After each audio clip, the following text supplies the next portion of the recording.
She's in a refugee camp in Salzburg, Austria. A letter comes from Canada from a farmer at Park Court, Alberta, to the camp saying he's looking for a woman who could come and join him on the farms in Park Court. Park Court, Alberta was near Edmonton, Alberta, if you know where Edmonton is. Mhm. It's a small, there's nothing there in Park Court. It's not the end of the world, but you can almost see the end of the world in Park Court, especially in the winter. That letter ended up in my mother's friend's hands. She read the letter, but she said, "Well, this guy's too old for me. Maybe you'd be interested." So my mother read the letter, and the guy said, "Look, I live on a farm in Park Court, have a couple of kids. I need, my wife has died, and I need someone to come and live with me. Would you, I'm looking for someone." So she wrote to him saying, "Well, I'm in a refugee camp, and like I'd be interested in coming to Canada if you sponsored me." And I said, "Okay, I'll sponsor you." So he sponsored her, and she came to Park Court.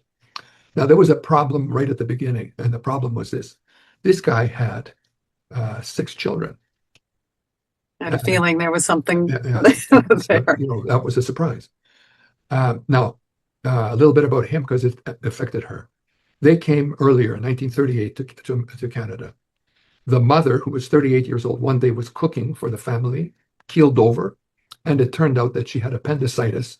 He had to drive her out to the hospital in Edmonton, which was 60 miles away, on horse and buggy, and she died on the operating table, leaving 6 kids behind and him. She came back, he brought her back, her body, and they buried her near the farm. So this guy was stuck with 6 kids, and he didn't know how to cook. He didn't know anything. So he's looking for someone to step in on an emergency basis. Absolutely understandable. My mother shows up. My mother can't hear well. She's from an opera family. It's not like she never lived on a farm or anything. They had, chickens and a cow. But she thought if they had chickens and a cow, she would know how to live on a farm. Well, a farm back then in the middle of nowhere was a little more challenging. So they lasted together for a year. But in the winter, there was nothing to do. The snow was like 5 feet high.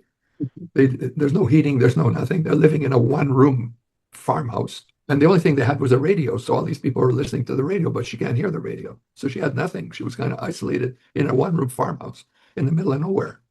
And it was hard on her, hard on them. But they lasted through the winter. But it became clear pretty soon that this isn't going to work. And she decided, I don't care. I don't care that I don't have any money. I don't care that I don't have anybody to go to.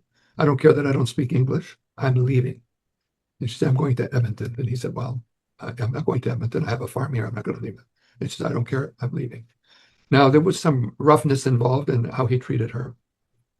And she decided, "Oh, no, pal, this is not for me." So one day she got one of the children to get the horse and buggy, and she got on the horse and buggy and traveled to Evansburg, which is a little town nearby, and caught the Greyhound bus into Edmonton. Now, here's a woman, she's in her 30s, she's a refugee, doesn't speak English, no money, no contacts, can't hear, and the problem is she's pregnant. She doesn't know who to turn to. She turns to the lawyer who made out the papers for her to come to Canada in Edmonton. She's there in that office, and he's not there. So they say, "Sit down and wait." So she's sitting in the office in the reception with a bunch of other people who are also waiting. And there's this lady next to her who's trying to sort of figure out, well, who's this person? They say, it takes one to know one. So if you're in trouble, and this lady was in trouble, she could recognize right away that my mother was in trouble. So she says, "Well, what's going on? What's going on?" And my mother thought, "Well, who's this strange lady? She's probably after my money, whatever money she had. I don't want to talk to her." So she waited. The lawyer never showed up. So my mother went out the door. She's getting out of the building, and this lady followed her. And she says, hang on. What's your name?" "Solomea." "Solomea, tell me your story. What's wrong?" She says, "Well, I don't have any place to go." And this lady says, "Well, come stay with me. I have a house up in North Edmonton. Come with me." And she ended up going and staying with this. And this lady she had a house, and she stayed there for 2 weeks with the lady. But meanwhile, she's pregnant.